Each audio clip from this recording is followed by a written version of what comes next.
మోకాల నొప్పులకు ఎటువంటి సర్జరీ లేకుండా ఎపియాన్ పెయిన్ క్లినిక్ అందిస్తున్న అత్యాధునిక చికిత్స. నమస్తే రమగారు. నమస్తే జయ. రమగారు, జ్యోతిష్యాలు చెప్తూ ఉంటారు కదా, మనం కూడా చెప్పించుకుంటూ ఉంటాం చాలామంది. అయితే నాకు ఎప్పుడు ఒకటి అనిపిస్తూ ఉంటుంది, వాళ్ళ జాతకాలు వాళ్ళు చూసుకొని దానికి సంబంధించిన రెమెడీస్ అవి ఉంటాయి కదా, అవి చేసుకుంటారంటారా? పెద్ద క్వశ్చన్. చూసుకుంటూ ఉంటారు, గ్రహస్థితి ఇది వచ్చింది అది వచ్చింది ఇది అయింది అది అయింది చూసుకుంటారు. శాస్త్రం ముందు ఎవరు అతీతులం కాదు కదండి. కాదు, ఎవరమైనా విధికి కూడా మనం ఎవరం అతీతులం కాం ఖచ్చితంగా కదా. జరగాల్సింది జరుగుతుంది. ఏదో మన టైం బాగోలేదు రెమెడీ అవుతుందని జాగ్రత్తగా ఉంటారు, రెమెడీ చేస్తారు. బహుశా కంట్లో గుచ్చుకోవాల్సిన ముళ్ళు కాల్లో గుచ్చుకుంటుందేమో వాళ్ళకి తెలుసు కాబట్టి. తెలిసిన జ్యోతిష పండితుల ఇళ్లలో మరణాలు ఉండవా, అనారోగ్యాలు ఉండవా, పెళ్ళిళ్ళు ఫెయిల్ అవటాలు అవి జరగవంటావా? వాళ్ళకి జరుగుతాయి, తప్పించుకోలేరు. హోనీ అంటారు, విధి అంతే. దాన్ని తప్పించుకోవడం ఎవరి వల్ల కాదు కదా. కాకపోతే చూసుకునే ఉంటారనే అనిపిస్తుంది నాకు. ఈ టైం బాగుంది, పిల్లలకి ఈ టైం బాగుంది, ఇది వివాహ సమయం, అలాంటివి చూసుకోగలుగుతారు ఎవరైనాను.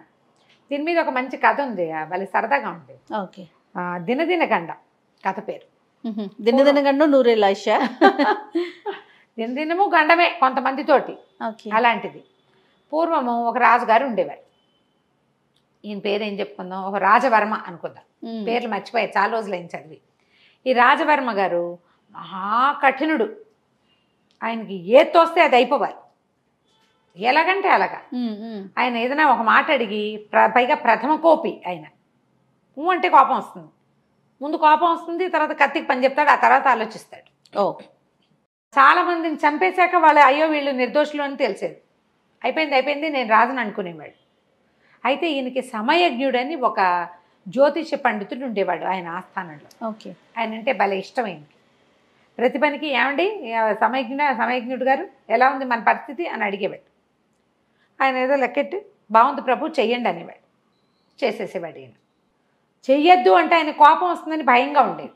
అది నచ్చినా నచ్చకపోయినా చేసేసుకోవాలి. కొంచెం ముందు వెనకగా చెప్పేవాడు, ఒక వారం ఆగి చేస్తే బాగుంటుంది అలా చెప్పేవాడు. అయితే ఈ రాజవర్మ ఒక విచిత్రమైన ఆలోచనలు చేసేవాడు అనమాట.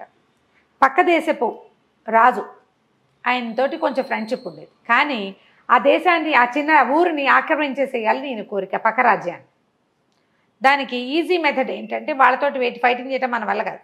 ఈజీ మెథడ్ ఏంటంటే, ఆయన్ని సరదాగా రమ్మని పిలిచి, ఆయన నేను ఎక్కడో కలుసుకుంటాం, ఆయన బంధించేస్తా.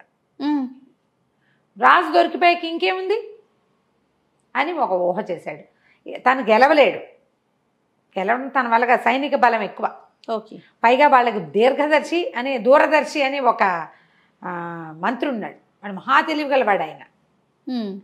అతను ఉండగా ఈ రాజును జయించడం కష్టం, సైనిక బలం కూడా వాళ్ళ మీద మనకు ఒక రవ్వ తక్కువే. కానీ ఆ రాజ్యం కావాలనిపించేస్తుంది అంతే. నాకు కావాలనిపించింది అంటే దానికి సమాధానం లేదు, ఇంకా నాకు కావాలంతే అంటే ఇంకేం చెప్తారు. సరే, ఒకళ్ళిద్దరికి చెప్పాడు ఈ ఐడియా.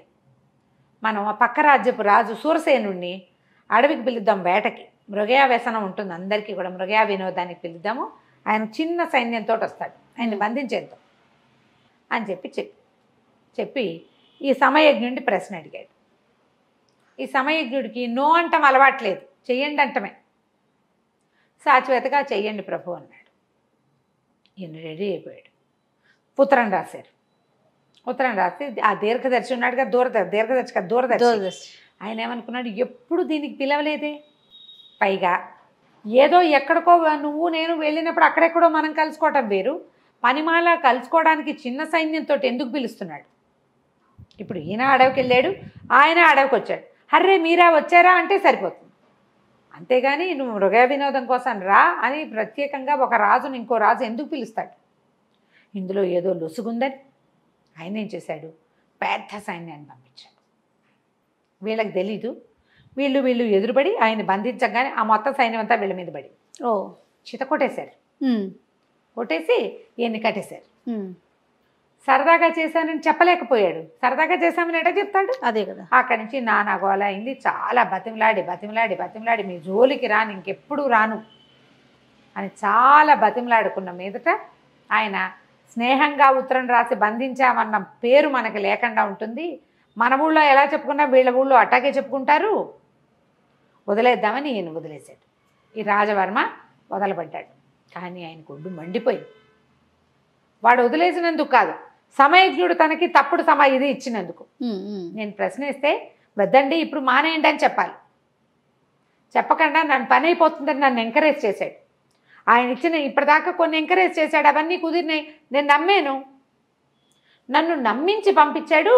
వీడంతు చూడాలని ఆ పంచాంగకర్త ఉన్నాడుగా వాళ్ళ సిద్ధాంతిని రమ్మని కబురు చేశాడు. ఈ మృగయా వినోదానికి వెళ్ళిన సైనికులందరూ బిక్కమొహాలు వేసుకుని రావటం ఊళ్ళో చాలామంది చూశారు. ఒకళ్ళిద్దరు హింట్ ఇచ్చారు కూడా ఇతనికి. అక్కడ ఏదో జరిగిందని అర్థమైంది. వస్తూ వస్తూ తను పిలుచుకొచ్చిన సైనికుల్ని, ఏరా అబ్బాయి ఏమైందిరా రాజుగారు వెళ్ళిన పని అంటే, అంతా పశ్చాపుస్యమైందండి, దెబ్బలు తిని చావులో తప్పి కన్నులు ఒట్టపోయి వచ్చాం, కాస్తుంటే దొరికిపోయేవాడే అని ఒకడు చెవిలో ఊదాడు. వాడు ఎప్పుడో పూర్వాశ్రమంలో ఎంతో జ్యోతిష్యం చెప్పించుకుని బాగుపడ్డవాడు. ఆయన ఏం చేశాడు, అమ్మాయి ఇది లోపల పెట్టుకున్నాడు. ఇప్పుడు రాజు తనని ఏం చేయడానికి పిలిచాడో ఆయనకు అర్థమైంది. తెలివి జ్యోతిష పండితులకి ఉండాల్సింది ఏమిటి, సమయస్ఫూర్తి, తెలివి. అంతే, ప్లాంట్గా చెప్పాలి కదా. అక్కడి నుంచి వెళ్ళాడు.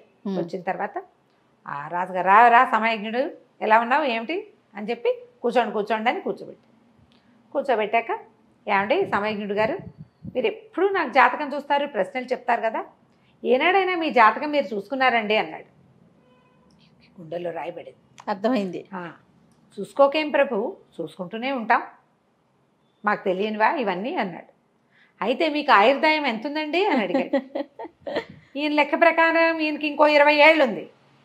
ఆ 20 ఏళ్ల తర్వాత ఒక మారకం ఉంది, అది తప్పించుకుంటే ఇంకో 20 ఏళ్ళు కూడా 90 దాకా బతుకుతాడు ఆయన, 50 ఏళ్ళ వాడు. బాగా ఆలోచించి, ఆయుర్దాయానికి ఏముంది ప్రభు, జ్యోతిష్యానికి పార్వతీదేవి శాపం ఉందండి, పూర్తిగా నిజం కాదు, పూర్తిగా నిజం అవ్వదు, కాకపోతే ఒకటి ఉందండి, నాకు ఆయుర్దాయం ఎప్పుడైనా తీరిపోవచ్చు, ఎప్పుడైనా పోవచ్చు, ఇవాళ పోవచ్చు, రేపు పోవచ్చు, ఎల్లుండి పోవచ్చు. కాకపోతే ఏంటంటే నేను చనిపోయిన 10 దినాల్లో నేను ఆశ్రయించిన ప్రభువు చనిపోతాడని ఒక ఇది ఉందండి నా జాతకంలో. అందుకని నేను చాలామంది పిలిచినా వెళ్ళనండి, మిమ్మల్నే ఆశ్రయించుకొని ఉన్నాను. మీరంటే పరాక్రమవంతులు, శౌర్యవంతులు, నేను ఎక్కడికైనా వెళ్తే మీకేమి ఇబ్బంది వస్తుందని ఎక్కడికి వెళ్ళను. ఓహో అనగానే నేను గుండెల్లో రాయపడింది రాజుగారికి. వీడిని కనుక ఇప్పుడు వేసేసామనుకో మనం, ఆయన 10 ఏళ్ళు ఉందండి, 15 ఏళ్ళు ఉందండి, 20 ఏళ్ళు బతుకుతండి, నేను 90 ఏళ్ళ దాకా బతుకుతానండి అనగానే మెడ కోసేసి ఇప్పుడు చెప్పు అందామనుకున్నాడు. ఇప్పుడు వీడు మెడ కోస్తే ఆయన ఇంకో వాక్యం చెప్పాడు, నేను చచ్చిపోయిన 10 రోజుల్లో ప్రభువు చచ్చిపోతాడు అని. ఈయన ఆశ్రయించిన ప్రభువు ఎవరు? ఆయనే కదా, తను. నేను దొరికిపోతా కదా. అందుకని సరే అలాగండి, చాలా బాగుంది, ఈసారి మీరు చెప్పిన పని బాగా అవ్వలేదు, మళ్ళీ కొంచెం చూసి ముహూర్తాలు అవి పెడుతుండండి, భారతీయ శాపం ఉంది కాబట్టి నా పని అవ్వలేదు అని అనుకుని, ఒరే సమయజ్ఞుడి గారికి శాలువా కప్పి ఇంట్లో దింపిరండిరా అని పంపించేసే. ఈయన ఈ రాజుగారి కొలువు దిన గండం, ఆయనకు ముందు నుంచి భయమే, ఇవాళ తప్పించుకున్నాం, మళ్ళీ ఎప్పుడు తప్పించుకోవాల్సి వస్తుందో ఏం చేస్తామో అని అనుకుంటూ ఇంటికి పోయాడు. చూడు కథ కంచికి మనం ఇంటికి.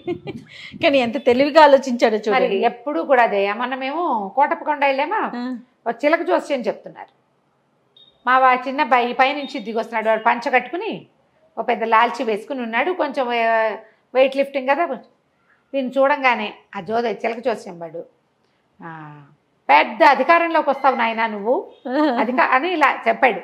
ఇప్పుడు వీడు చక్కగా ఉన్నవాడికి నీకు అధికారంలోకి వస్తావు అలాంటివి చెప్పాడు అనుకో, ఇంట్రెస్ట్ వస్తుంది వాడికి, ఇంట్రెస్ట్, రాజ్యాధికారం వస్తుంది, నీకు పదవులు వస్తాయి, సంపాదన వచ్చేస్తుంది. ఇలాంటి భావాలు వినంగానే అయ్యేమిటో చూపించుకుందామని వెళ్తారు. అప్పుడు వాడు ఇంకా చెప్తాడు, అధికారం వస్తుంది, అది వస్తుంది, ఇది వస్తుంది, ఇక నా దగ్గర రాయి ఉంది, ఇది పెట్టుకో, అంతే చెప్పాలిగా. మరి కోటి విద్యలు కూటి కొరకే. జ్యోతిష పండితులు ఏం చేస్తారు, జాతకం చూసి ఏదైనా ప్రాబ్లం ఉంటే నువ్వు ప్రాబ్లం ఉంది పోతావు లాంటివి చెప్పరు. అవును కదా, నాయన ఇబ్బంది ఉంది, దానికి పరిష్కారం ఇది. ప్రయాణాలు అవి చేయబోకండి, ఈ సమయంలో ప్రయాణాలు చేయబోకండి, వివాహం ఈ సమయంలో చేయొద్దు, ఏదైనా వివాహం చెడుతుంది అని అంటే తెలివైన వాక్యాలు చెప్తారు. వాళ్ళు సస్టైన్ అవుతారమ్మా. ఇది గురువు బాగోలేదు, లేదా వీడు నీచంలో పడ్డాడు, వాడు ఉచ్చంలో ఉన్నాడు, వాళ్ళు మొత్తం అంతా కలిసి ఒక చోట ఉన్నారు, ఈయన వక్ర దృష్టితో చూస్తున్నాడు, ఈ వివరం అంతా చెప్తారు, నీకు అర్థమైనా కాపోయినాను, అంతే, నువ్వు గుర్తుండవు కూడా. ఇవి చెప్పాక అప్పుడు ఏం చెప్తారు, ఇలాంటి ప్రాబ్లమ్స్ ఉన్నాయి కాబట్టి వెళ్ళొద్దు, చెయ్యొద్దు, లేదా ఇది విధి, ఇది చెయ్యాలి, నువ్వు రోజు చేసుకో అలాంటివి చెప్తా అంటే దీనివల్ల ఆ గ్రహస్థితి అంత భయంకరంగా ఉంది. కొంచెం శాంతించి చెప్పాక కంట్లో గుచ్చుకోవాల్సిన ముళ్ళు కాల్లో గుచ్చుకుంటుంది, అంతతోటి పోతుంది. ఆశ్రయించడం మంచిదే, కాకపోతే గుడ్డిగా వెళ్ళకుండా కొంచెం మనది కూడా చూడాలి, ఆలోచించుకుని చేయాలి. రైట్. నమస్తే అండి. నమస్తే.